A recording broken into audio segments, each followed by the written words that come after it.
faite avec un filtre duo band. Donc vous avez vu un peu tout à l'heure ce qu'était un filtre duo band. C'est-à-dire qu'il y a deux bandes qui passent. Et vous avez vu aussi tout à l'heure, on vous a parlé de la matrice de Bayer, donc qui sont les filtres qui sont devant le capteur. Et on a des filtres rouge, vert, bleu. On a une fois rouge, deux fois vert, une fois bleu, et puis ça se répète, une fois rouge, deux fois vert, deux fois bleu. Pas forcément d'ailleurs cet ordre-là, mais bon, c'est le principe. Pourquoi deux fois vert? Parce qu'on est plus sensible au vert, donc comme il en fallait un qui en ait deux fois plus, bah, les constructeurs ont décidé d'en mettre deux fois vert, une fois rouge, une fois.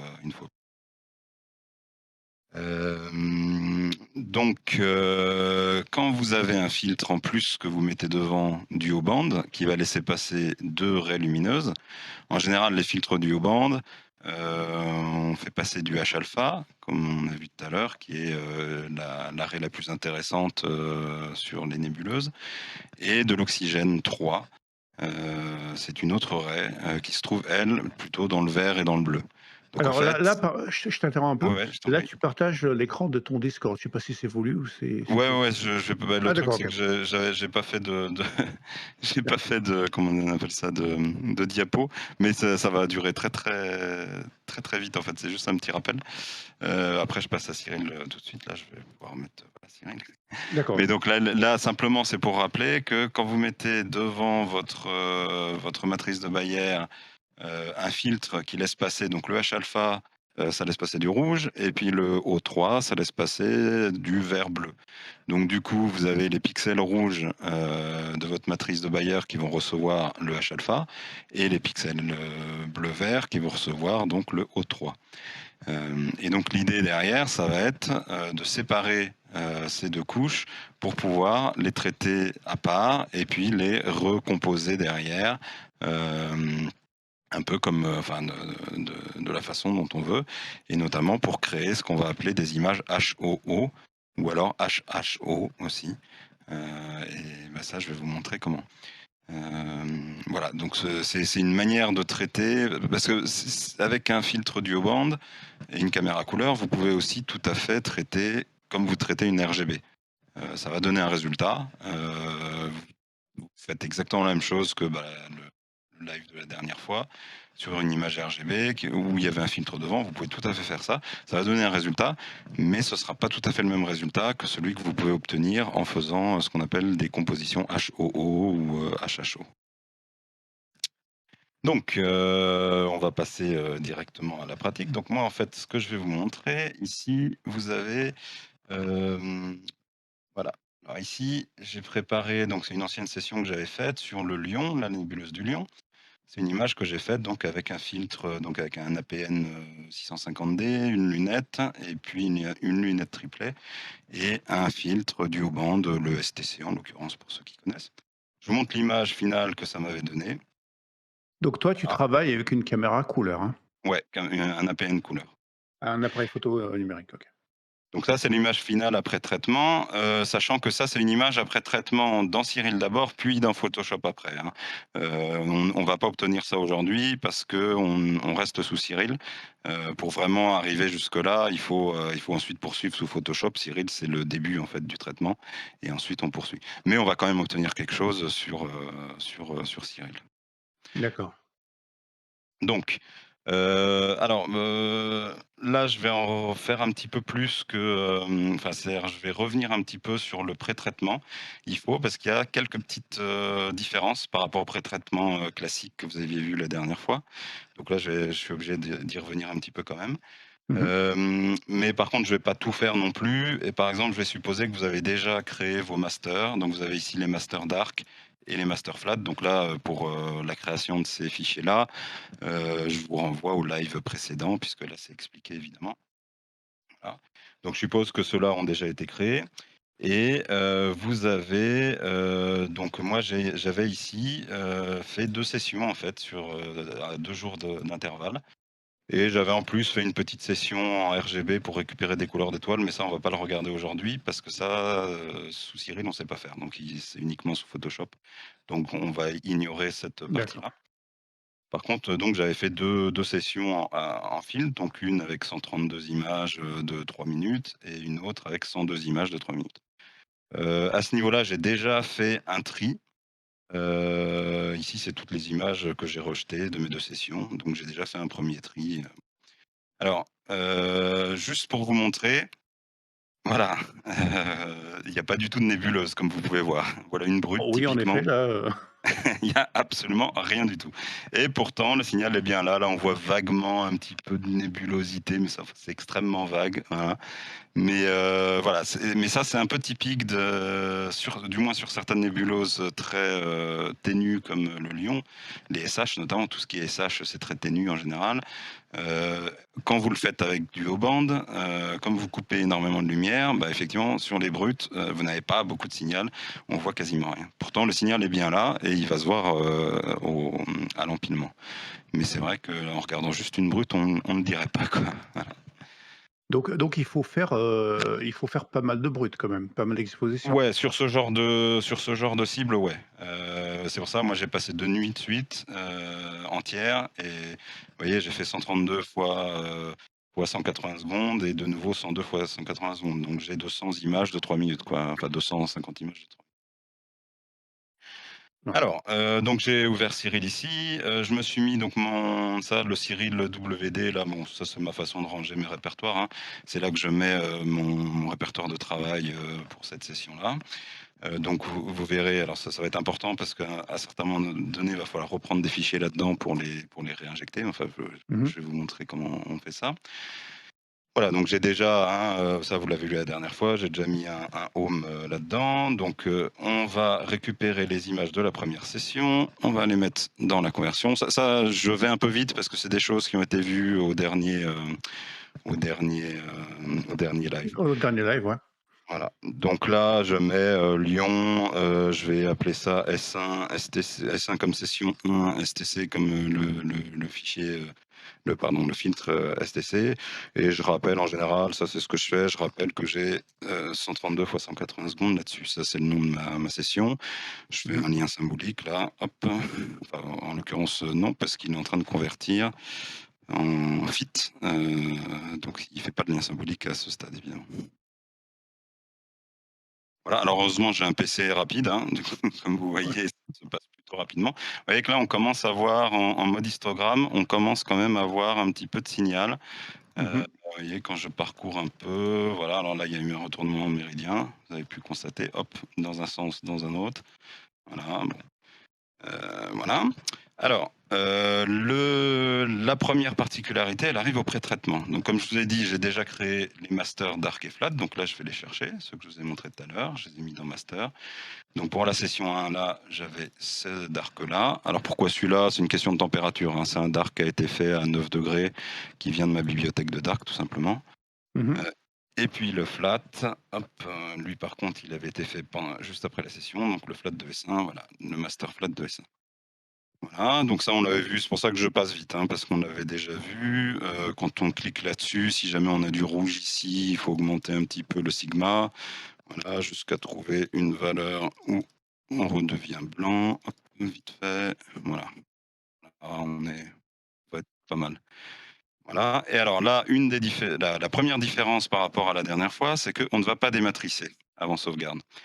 Mmh. Alors il y a une petite explication quand même qui s'impose. Ouais. C'est que donc, comme, vous avez vu ces histoires de matrice de Bayer, en fait, une fois que vous avez, votre image qui a été reçue avec donc, derrière les filtres rouges, filtres bleus, filtres verts, différents signals, vous avez 2 manières différentes de récupérer ces images-là, et de les transformer finalement en images couleurs. Donc il y a une première manière qui va être, ce qu'on appelle le processus de débayerisation, qui en fait consiste à, isoler par exemple tous les pixels rouges et Mmh. en fait interpoler, donc ça veut dire qu'on va avoir uniquement les pixels rouges et on va retirer, les 2 verts et le bleu. Donc ça veut dire qu'autour des pixels rouges, il va y avoir des pixels vides qui vont Mmh. être créés. Et donc on va interpoler, c'est-à-dire qu'il va y avoir une fonction mathématique où on va inventer du signal, le signal que ça peut être. Donc c'est une histoire de moyenne entre les voisins, je pense. Je connais pas exactement la technique, mais on va interpoler pour recréer du signal dedans et donc au final avoir une image entièrement rouge, pleine de pixels. Et on fait pareil pour le bleu, on fait pareil pour le vert, et à la fin on rassemble tout ça dans des canaux couleurs et du coup ça nous donne notre image couleur. Ça c'est la débayorisation. Mais il y a une autre OK. manière aussi de faire, c'est de simplement séparer les couches. Et là, ce qu'on va faire, c'est qu'on récupère tous les pixels rouges et au lieu de laisser du vide dedans, ben, on les rassemble. On les recolle les uns à côté des autres. Donc ça va faire une image qui va être plus petite, en fait un quart plus petite, puisqu'on a un quart de rouge. D'accord. Et, et en fait, donc on va se retrouver avec 4 images, si on fait ça. Une image rouge, une image bleue, 2 images vertes. Voilà. Et chacune de ces images étant 4 fois plus petite. Et ensuite, on peut, si on veut, Ah les bah, recomposer, comme on l'a quand tu fait dis tout à l'heure. quand tu dis 4 fois plus petite, ça veut dire qu'elle va contenir 4 fois moins de pixels? C'est ça, 4 fois moins de pixels. Et donc ensuite, on peut la recomposer si on veut en image couleur, mais du coup, comme on n'a pas réinventé les pixels, Marrant, ouais. re-rempli les trous, on se retrouve dans cette méthode-là avec une image couleur, mais qui sera 4 fois plus petite. Donc comme tu disais, effectivement, 4 fois moins de pixels. Moins de résolution sur l'image et Ouais, c'est là qu'on illustre effectivement l'avantage d'une caméra monochrome par c'est rapport ça. à un capteur couleur. Absolument. Et alors pourquoi je dis ça à cet endroit-là? Parce qu'à cet endroit-là, on a le choix de dématricer si on veut.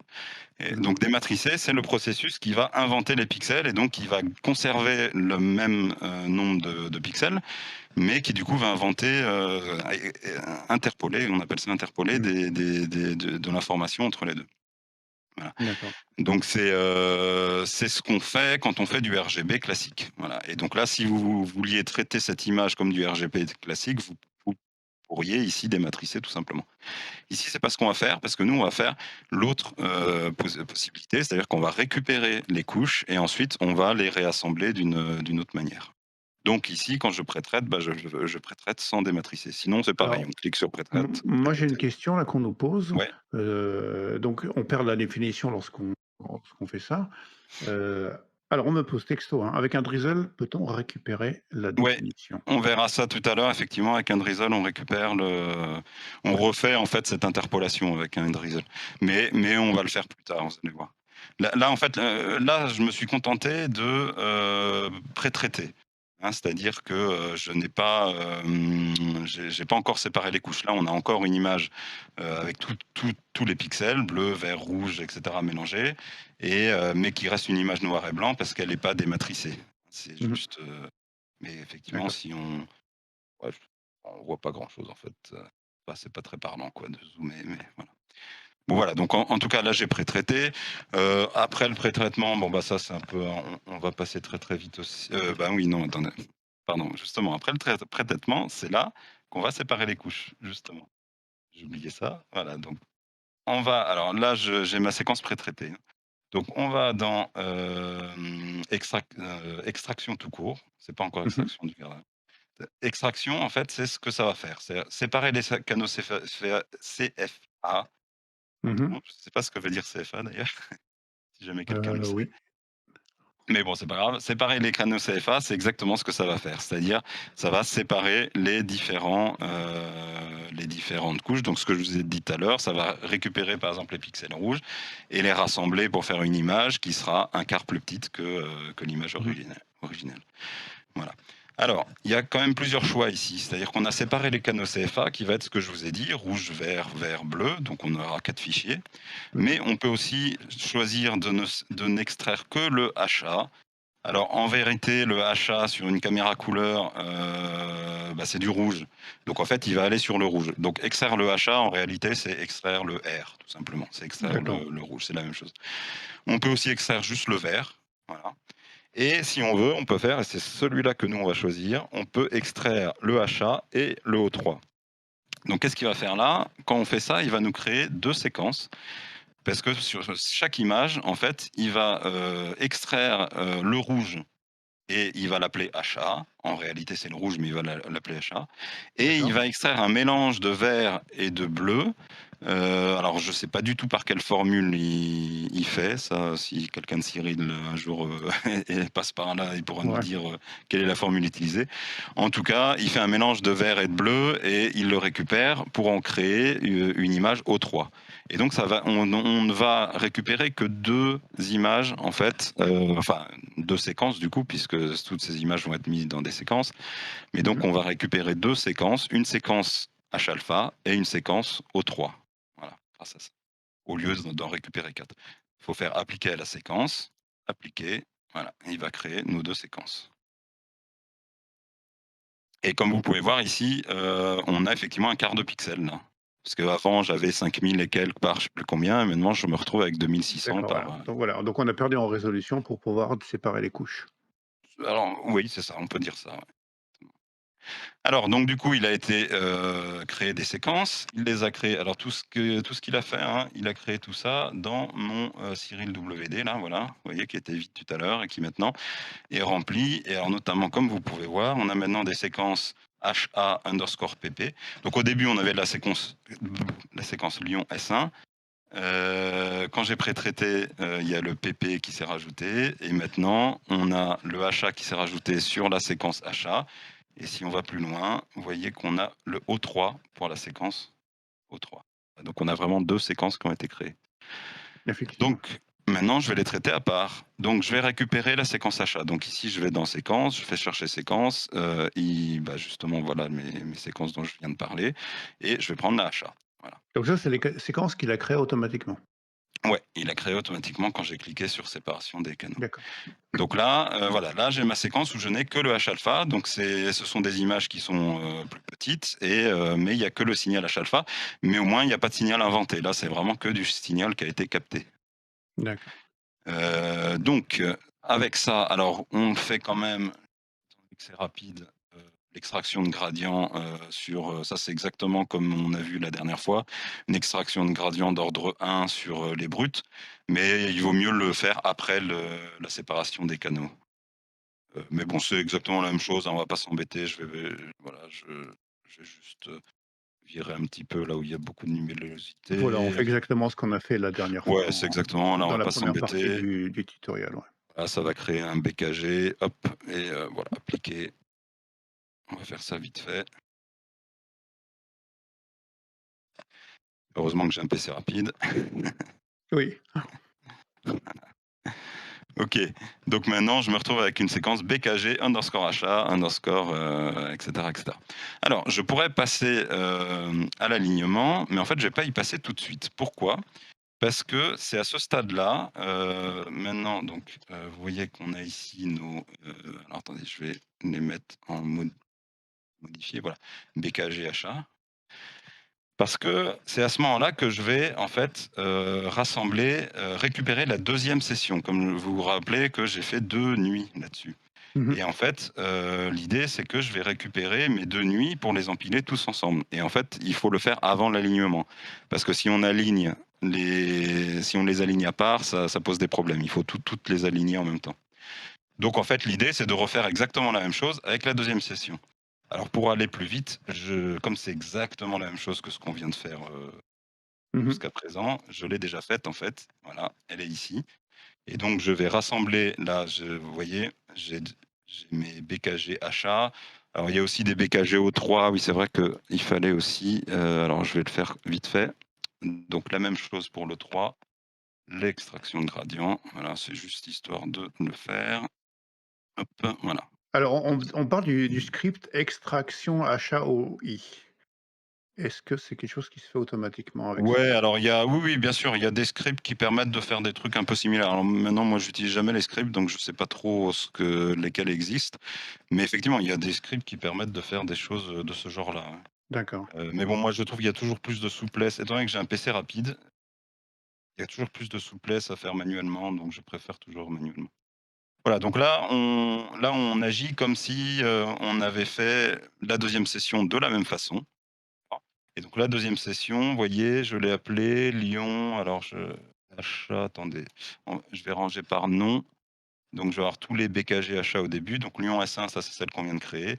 Voilà, et Mmh. j'avais un Lyon S2 ici, avec un BKG achat, voilà. Là, on suppose qu'on a fait exactement la même chose, Sur donc la ça deuxième nous a session. mené, voilà, à BKG achat, PP Lyon S2.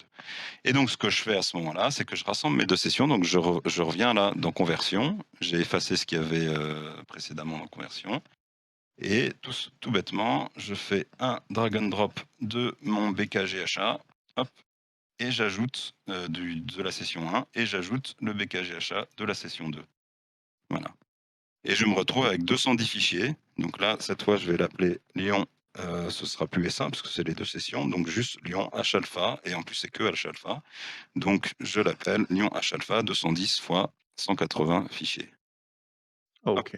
je convertis. Donc là, cette fois, il me fait très rapidement parce que cette fois, comme c'était déjà des feats, bah, il m'a fait les liens symboliques, donc du coup, c'est plus rapide.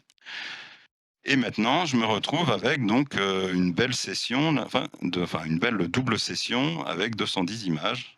Vous pouvez voir avec, des retournements gradients d'ailleurs pour les 2, pour Pour les les 2 2 sessions. sessions. Donc je passe, directement à l'alignement, et c'est là qu'à l'alignement, effectivement, on peut cliquer si on veut. C'est pas obligatoire, mais on peut cliquer sur le drizzle x2. Le drizzle x2, il refait l'interpolation dont on parlait tout à l'heure, quand on fait du D'accord, OK. OK, donc dévectorisation. il va inventer les pixels absents Voilà, en il va réinventer. Ça permet simplement de récupérer des images à la même taille qu'on avait avant, ce qui peut être utile, si on veut les mélanger avec d'autres images, et cetera. Donc moi, je le fais effectivement d'habitude. On n'est pas forcé, si on souhaite, on peut aussi conserver des images à plus petite dimension. L'avantage de garder des images à plus petite dimension, c'est que c'est moins lourd et en termes de stockage, et c'est plus rapide en termes de traitement. mmh. Donc là, je le fais, alignement, voilà. Alors c'est celle qui est c'est le process qui est un peu plus long que les autres parce qu'il fait 210, mais bon, ça va, j'ai un PC qui dépote bien, donc D'accord, OK. ça, comme vous pouvez voir, ça avance quand même rapidement.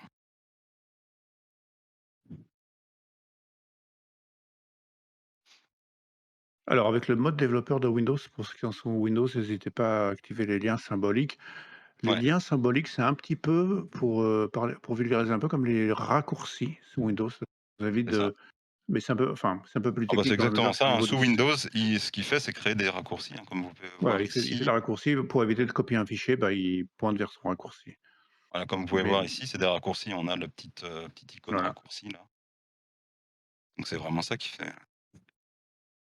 Voilà, donc là, il a aligné mes séquences. Donc, bah, ça, je vous renvoie aussi, hein, on va passer très rapidement, je vous renvoie à la dernière, au dernier live. Voilà, on a les graphiques, on peut faire des sélections.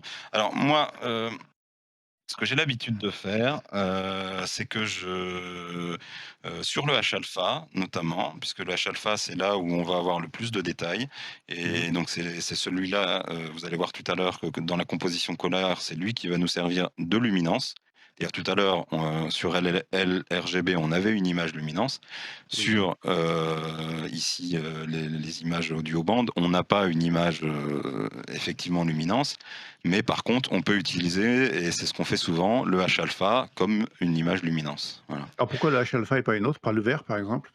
Parce que le H-alpha est toujours plus détaillé en fait. Il y a toujours beaucoup plus de H-alpha, de signal H-alpha, donc on se retrouve en général avec, quand on compare les stacks H-alpha aux 3, on se rend compte qu'il est toujours beaucoup plus détaillé, au niveau du H-alpha. Donc c'est un D'accord, bon candidat pour la luminance. d'accord, pour Après, il synthétiser arrive avec qu'on l'autre. fasse aussi une session RGB et qu'on considère que c'est la session RGB, qu'on utilise comme luminance, on la noircit, on la transforme en noir et blanc. Il peut y avoir aussi un mélange d'une couche RGB avec une couche H. Enfin, on peut faire des tas de sauces comme ça, D'accord. comme on le souhaite. Mais le plus souvent, c'est H alpha. Voilà, ici, on va utiliser du H alpha. Mais donc, ce que je fais moi très souvent, c'est que je fais 2 stacks de H alpha. J'en fais un où je vais être hyper restrictif ici, c'est-à-dire je vais vraiment, sélectionner, par exemple, si je me mets en rondeur par FHM là, donc on peut commencer à exclure, hein. On va pas, regarder chaque image et cetera, là on va aller vite. On va exclure, voilà, les trucs qui sont vraiment très, très, les images qui sont vraiment très en dehors de la moyenne. Voilà, on va dire c'est quelque chose comme ça. Voilà, moi ce que je fais ici, je vais pas le faire, pour aller plus vite, mais ce que je fais habituellement, c'est que je fais un stack où je suis très restrictif et un stack où je le suis beaucoup moins, pour le H-alpha. Ensuite, je compare les 2 et je vois, parce que quand on est très restrictif au niveau des images, on va, se retrouver avec moins d'images à stacker, donc plus de bruit. Mais d'un autre Mmh. côté, on va avoir des détails plus fins puisque on va, si on prend des images, si on garde des images qui sont à FWMH là, très, très grosses par exemple, ou mauvaise rondeur, bah, ça va flouter un peu notre image. D'accord. Donc il y a une balance à choisir entre les deux. Et donc moi ce que je fais souvent, c'est que je fais deux stacks, un restrictif pour le H-alpha, deux stacks, un restrictif, un pas restrictif. Et ensuite je regarde les deux, je choisis la meilleure, voire je fais un mixte des 2 avec Photoshop et voilà, je dis, bah, pour le fond de ciel, par exemple, je masque la nébuleuse. Pour le fond de ciel, je vais plutôt prendre celle qui est le moins bruitée pour pas avoir trop de bruit dans le fond de ciel. Alors que sur la nébuleuse, comme je veux plus de détails, je vais plutôt prendre le côté celle qui est, sur lequel j'ai été plus restrictif. Enfin voilà, D'accord, OK. je fais souvent ça. Bon là, on va pas le faire parce que voilà, là j'ai juste retiré celles qui étaient vraiment les plus évidentes. On peut peut-être encore, exclure celle-là, voilà. Voilà et donc ensuite, il y a plus qu'à passer à l'empilement. Donc normalement, je fais une normalisation en sortie, additive avec mise à l'échelle, c'est ça et voilà, quand on a beaucoup d'images, là il en reste quand même 198 donc c'est pas mal. On peut prendre cette dernière, cette nouvelle, méthode qui donne de très bons résultats avec beaucoup d'images. Donc test de déviation extrême généralisée de Student, j'adore le nom. C'est Voilà et puis en général ici, je remets donc un nom, qui correspond, c'est-à-dire 198 fois 180 secondes, Lyon H alpha, voilà et j'empile. Voilà donc là pareil, quand même un petit peu de traitement derrière forcément.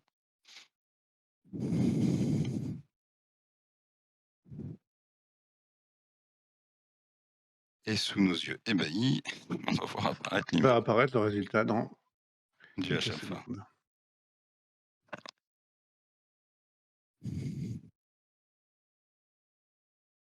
Rapidement, on y est presque.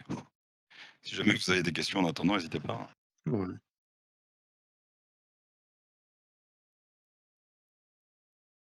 Là, il y a mon ventilateur qui fait beaucoup de bruit. Alors on me dit que le Drizzle a été développé par la NASA. Ah, bah, je savais pas.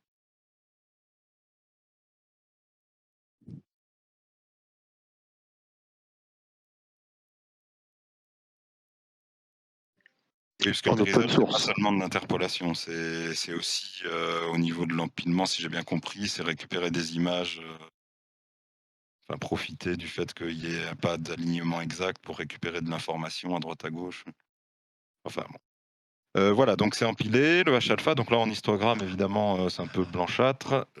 Si on se met en auto-ajustement, voilà, c'est plutôt, pas mal. On regarde, hein, on a bien du signal et fond de ciel, bon, il est encore un peu bruité évidemment, hein, ça reste un APN malgré tout, même Mmh. si j'ai beaucoup d'images, voilà, c'est pas non plus une caméra couleur, refroidie. Voilà, alors, donc quand j'arrive là, je sauvegarde ça, dans mes masters là, voilà, je fais Lyon H-alpha, stacked. Ensuite, très rapidement oui, enregistrer, voilà. Donc très rapidement, je lui fais les traitements de base. Donc ça, c'est un peu les mêmes traitements qu'on avait vus l'autre fois, sauf que là, on est sur du noir et blanc. Mais bon, ça ressemble. Oui, alors pardon, il y a déjà avant de passer la zine couleur, il y a déjà toujours une, extraction de gradient. Alors là, on va aller vite parce qu'on l'a déjà vu. Moi, ce que je fais en général, c'est quand même, parce que c'est très difficile de savoir quelle est la bonne extraction de gradient. Est-ce qu'il retire du gradient? Est-ce qu'en fait, il retire du signal, et cetera? Donc ce que je fais le plus souvent, c'est que je fais plusieurs tests, en fait. Parce qu'une fois que vous avez fait ici, une extraction, tirer un peu ah, ça c'est un peu classique, hein, je fais vite. Mais voilà et que vous faites, donc on retire la séquence, ah oui, il y a personne de Cyril, hein, ici, parce que sinon j'aurais Si, si, ah, si, on a de Cyril Ah qui bah, est salut intervenu Cyril. tout à l'heure. Il y a Sissou qui est là. D'accord, mais juste une petite quand on a fait avant l'extraction de gradient avec la séquence, et qu'on rouvre après une fois empilé et qu'on rouvre, extraction de gradient, là, ce truc-là est toujours coché. Donc c'est facile de se tromper, d'appuyer sur appliquer en oubliant de décocher et du coup, il va repartir sur la séquence. Enfin ça c'est un bordel. Donc ce serait pas mal s'il pouvait ne pas être coché, quand on le rouvre. Voilà, c'est juste un petit commentaire, D'ailleurs, Sissou, si tu veux comme ça. intervenir, je t'ai ouvert le Ouais, ouais, micro, bien hein. sûr. Tu peux intervenir quand tu veux. Alors, donc là, j'applique, voilà et alors là, j'ai appliqué 2 parce que j'avais déjà fait les tests avant et que pour moi, c'était le meilleur résultat. Mais voilà, je vous dis juste ce que je fais habituellement. Ce que je fais habituellement, c'est qu'à ce stade, donc j'applique, d'abord ordre 1 et ensuite je fais une sauvegarde ici. Voilà. Quand on fait une sauvegarde, vous voyez qu'il va créer en fait une image. Pardon, hop, voilà, il va créer une image, voyez, de ce qu'on voyait, de l'écran de visualisation telle qu'elle était. Voilà. Ensuite, je reviens en arrière, je fais un ordre 3, je crée une image, je reviens en arrière, je fais un ordre 4, etc. Ça me permet derrière de comparer les 4 images avec un outil de comparaison d'images pour vraiment être Mmh. sûr de celle que je préfère. Voilà. Donc ça, c'est un truc que je vous recommande de Alors quand tu faire. parles juste une petite question, quand tu parles d'outils de comparaison d'images, c'est-à-dire? Bah, on a par exemple ce truc-là, là, cette visionneuse d'images Fastone. Elle a Mmh mh. vraiment un truc qui est pas mal. Je peux vous montrer par exemple, ici, si je charge 2 images, hop, là, hop, donc je sélectionne les 2 images. Ici, j'ai un truc comparaison, voilà et ça permet de faire vraiment des comparaisons, de bouger dedans D'accord. et en plus aussi, si on appuie là-dessus, ça c'est vachement bien, voilà, de passer de l'une à l'autre. Bon là, elles sont identiques, donc vous voyez pas la différence, mais Oui, d'accord, mais effectivement, ouais, tu vois les différences quand c'est, ouais, OK, et avec voilà, un donc seul ça clic de ça c'est bouton. vachement pratique, ça s'appelle le Fastone, c'est gratuit, vous pouvez le télécharger. Moi, j'aime beaucoup, je l'utilise beaucoup. Voilà. Voilà, bon, en tout cas, là, je sais que ce que j'avais déjà, essayé, l'ordre 2 marchait bien ici, donc c'est pour ça que je garde l'ordre 2. Ensuite, bah, on fait des traitements un peu plus classiques, donc le Asine, ça, je renvoie surtout à la dernier live parce qu'il me semble me souvenir qu'on l'avait fait aussi. Donc voilà, hop, on va faire une petite montée de disto. Voilà, la montée disto, moi, au début, je commence par un truc, voilà, automatique, mais ensuite en général, donc j'ai une petite méthode là que j'avais empruntée à ToSmoky, je sais pas s'il est là, dans ses tutos qui était vraiment pas mal. Donc là, je me mettais en automatique, ensuite je baisse complètement le curseur là des noirs, Mmh mh. je fais une application, ensuite je monte le curseur jusqu'à arriver ici à juste avant de perdre des données. Voilà et puis après je commence à jouer un peu, voilà, je m'autorise un peu de perte quand même, hop, mais pas trop, trop. Voilà, des choses un peu comme ça. Bon après c'est un peu du jugé, hein, chacun ses méthodes évidemment, mais voilà, moi je ferais quelque chose qui ressemblerait à peu près à ça, voilà, vite fait. Hop et puis je sauvegarde, donc toujours dans mes masters et cette fois je lui donne un nom processed. Alors pourquoi je garde les 2? Parce que, bah, c'est toujours bien quand même de garder le stacked, la sortie d'empilement. Ça Ouais, peut j'ai toujours oublié. servir quand on veut y revenir et cetera et en général, le processed là par contre, étant donné qu'après coup, je passe toujours, sur Photoshop, là on va pas le faire, Mmh mh. mais je sauvegarde toujours une, TIFF 16 bits aussi pour, voilà donc là on a une première image qui est le H-alpha. Alors pareil pour le O3, c'est exactement la même chose, donc je l'ai déjà fait, on va pas le refaire. Voilà, j'ai récupéré le aussi, vous voyez mon stacked, hein, hop. Je l'ai déjà fait avec donc et j'ai été jusqu'à l'asine là et alors pourquoi je n'ai pas été plus loin? Parce que donc là je vais le charger, parce que là il y a une petite différence, hop, attendez, je charge. Voilà donc là ce que j'ai fait pour le H alpha, on recommence exactement la même chose pour le O3. Je vous rappelle, hein, on recommence du début, on reprend les conversions, là, on reprend les 2 sessions, on fait l'alignement, on sélectionne ces images. Cette fois, pour le O3, je ne fais qu'un type de sélection. Voilà, bon, c'est plutôt grossière, hein, pas trop restrictive, puisqu'elle va me servir que pour la couleur.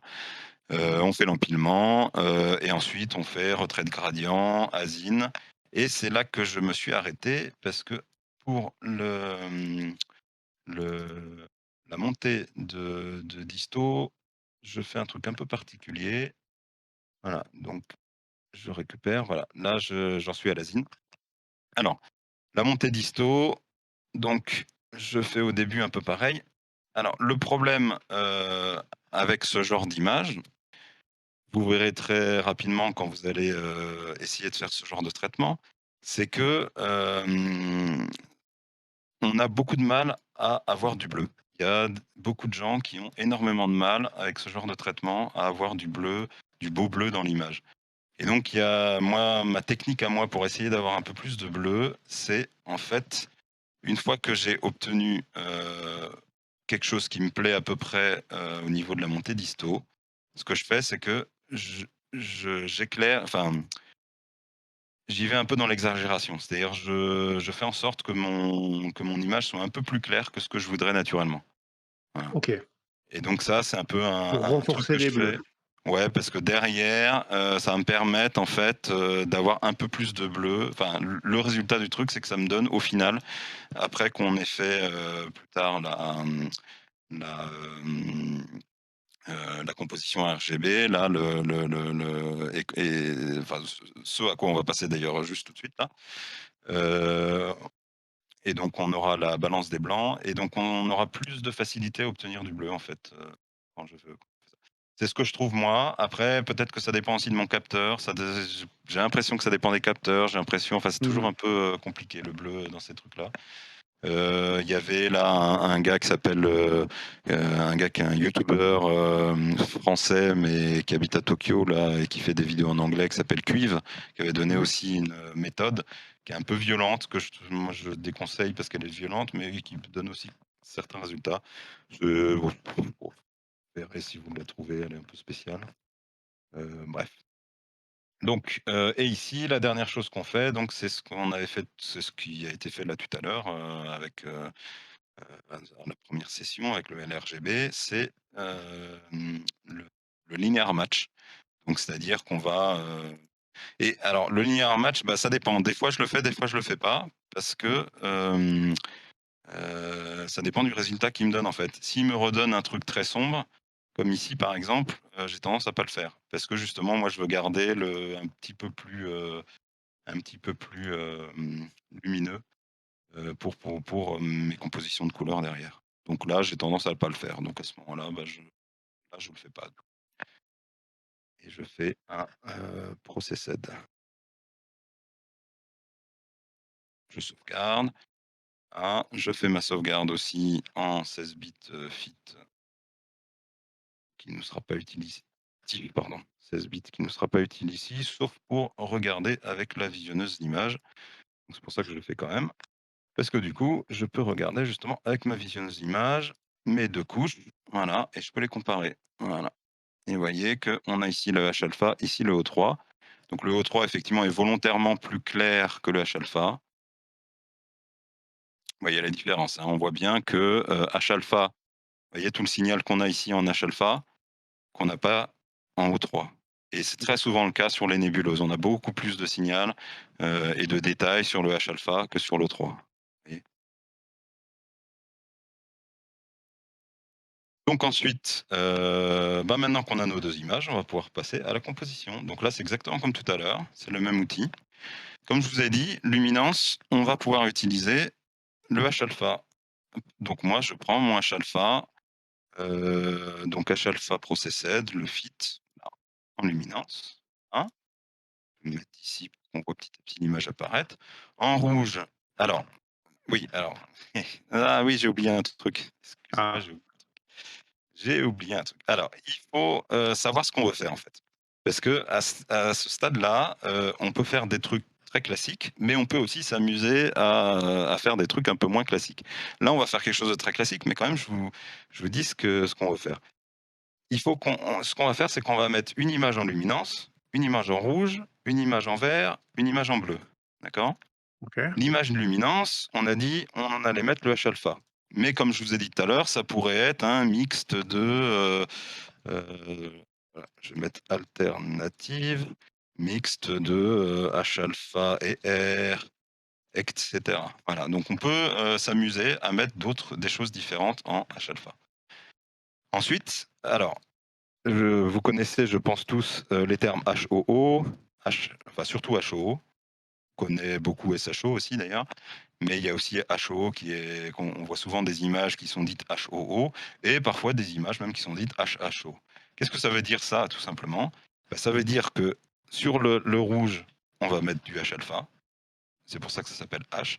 Sur le vert, on va mettre du O3, c'est pour ça qu'on l'appelle O. Et sur le bleu, on va mettre du O3, c'est pour ça qu'on l'appelle O aussi. Voilà. HHO, ce serait faire ça comme composition. Voilà. Mmh. Donc il y a plusieurs compositions possibles. Là, ce qu'on va faire, parce que quand même c'est intéressant de faire ça, je trouve, c'est juste pour le vert, on va pas mettre ni du O seul, ni du H seul.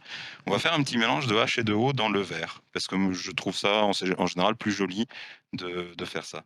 Et ce qu'on va faire, c'est qu'on va mettre 20%, attendez, non, je crois que c'est 15% plutôt que je voulais mettre. 15% de H et donc ce qui reste, ça va faire 85% de O. Voilà. Donc en gros, ça veut dire qu'en fait, on va faire une formule qui va être 0,15 fois H plus 0,75 fois O. Voilà. Et c'est ça qu'on va mettre dans le vert en fait. Donc ça va être une image un petit peu différente. Pourquoi je mets ça? Parce que ça permet de ne pas avoir au final une image qui ne soit que très rouge et très bleue. Donc ça permet d'avoir quand même quelques nuances, mais si jamais on est si jamais on est carrément si on met plus de H ici, donc par exemple du HHO carrément ou plus de H, on va avoir un peu trop de jaune. Moi j'aime pas trop le jaune, donc c'est pour ça que ça c'est une C'est formule qu'en général j'aime c'est bien. 0,75 ou 0,85? 85, oui, pardon. Ouais. 85, ça fait la somme fait 1.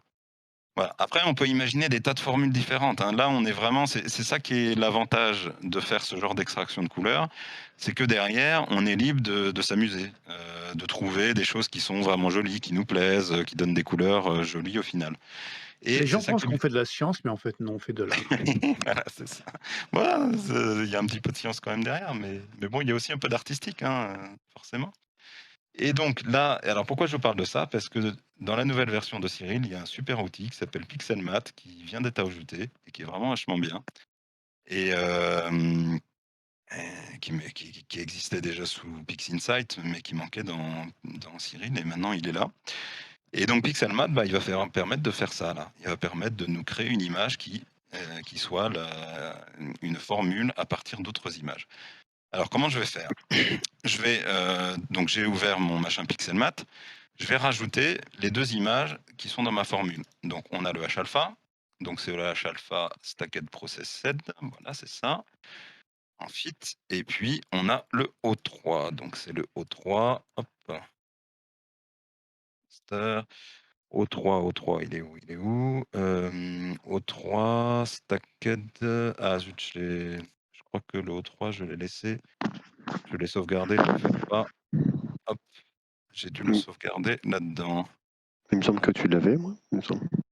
Ouais, mais je crois, oh zut, attends. Pourquoi il est pas là? Je l'ai pas sauvegardé là? Bah, ah ou alors je l'ai sauvegardé, mince, ici peut-être? Non? Master, Stacked, ah oui, si, Stacked Process, ah oui, tu disais il était ici? Heu, O3 Stacked Processed, OK, j'étais même dessus en fait. Commence à fatiguer peut-être, je sais pas. Bon bref, voilà, le H alpha est ici, le O3 est ici. Je vais donner, pour que ce soit la même formule qu'on a vue tout à l'heure, je vais donner des noms de variables. Ça, c'est ça qui est bien aussi dans Cyril, on peut donner des noms de variables. Donc je vais lui donner H, je vais lui donner O et puis, bah, là, tout bêtement, je vais copier-coller ma formule là. Hop, sauf que c'est pas du X, c'est du fois, voilà, fois comme ça. Voilà et donc là, je vais avoir une formule qui me fait ça. Mais vous voyez qu'on peut mettre des tas de trucs là, on peut même mettre des fonctions, Il y a des des ouais, arcosinus, des des axes, fonctions voilà. mathématiques, On peut vraiment s'amuser, voilà. Bon, j'ai pas c'est dingue encore trop le ouais. Mais ouais, c'est dingue, du coup, le nombre de choses qu'on peut faire avec ça, c'est assez infini, quoi. Bon, j'ai pas encore trop fait de tests de ce genre-là, mais voilà. Donc si j'applique, vous voyez, voilà, là, je vais avoir cette image qui, en fait, c'est essentiellement du O3, mais il y a quand même un petit peu de H-alpha, vous voyez? Il y a des petits détails qu'il y avait pas dans le O3 qui commencent à rejaillir. Et donc cette image-là, bah, je vais la sauvegarder et je vais la sauvegarder sous le nom vert, parce qu'en fait, ça va être ma couche verte. Voilà, hop, voilà. Et donc cette fois, bah, je peux aller dans ma composition parce que maintenant j'ai tout ce qu'il me faut. Donc alors je vais refaire pour pas qu'on ait le même bug là. Voilà. Donc je vais aller dans, donc je vais récupérer comme donc on a dit, hein, comme luminance ici on prend le H-alpha. Voilà, je vais mettre en RGB. Hop, en rouge, je vais prendre le H-alpha aussi. Donc ça va être le même ici en l'occurrence. Voilà, donc forcément ça se colore d'un beau rouge. En vert, bah, je vais prendre celle que je viens de créer, vert.fit. Voilà. Et en bleu, je vais prendre le O3. O3, O3, O3, Stacked Processed. Voilà. Donc on commence, vous voyez, à avoir une image où on commence à voir ici c'est un peu bleu-vert, ici c'est plutôt dans les un peu rouge, voilà. Donc on commence à avoir une jolie image. Donc ensuite, bah, on fait exactement ce qu'on avait commencé là, enfin la même chose que tout à l'heure.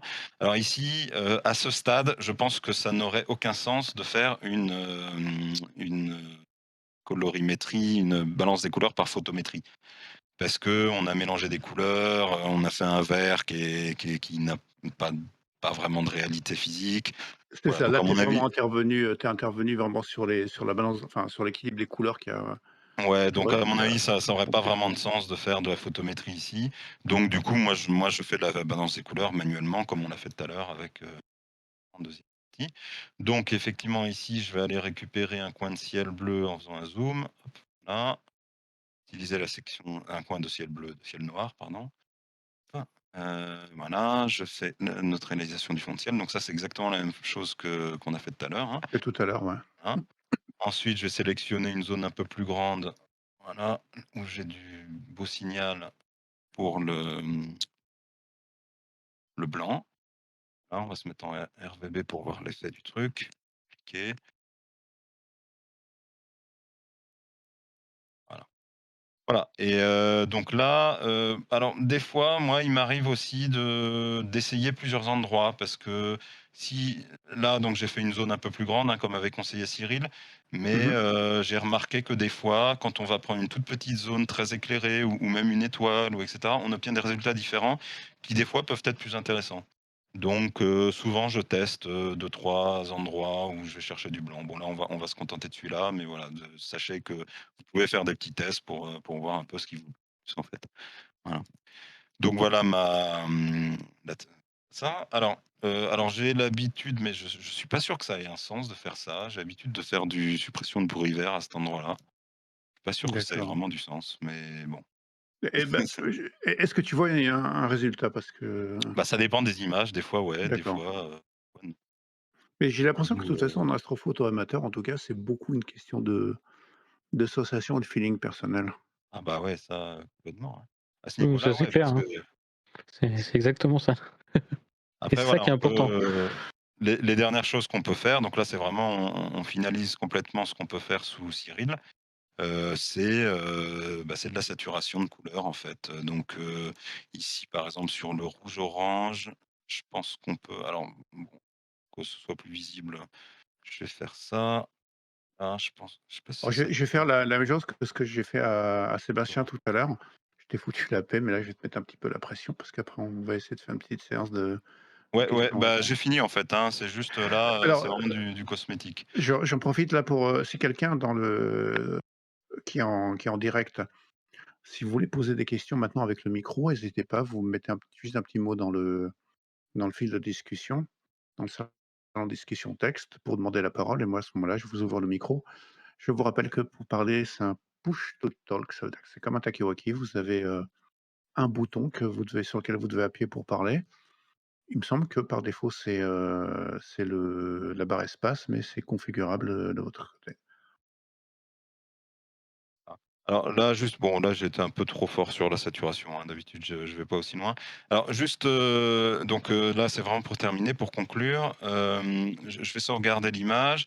Voilà, une chose juste que moi, j'ai l'habitude de faire, là, je vous dis juste, hein, d'habitude, je mets pas la luminance ici. Pourquoi? Parce qu'en fait, la luminance, je vais la mettre sous Photoshop. D'habitude, ce que je fais moi plutôt, c'est que je fais juste du HOO. Je fais aussi du HHO.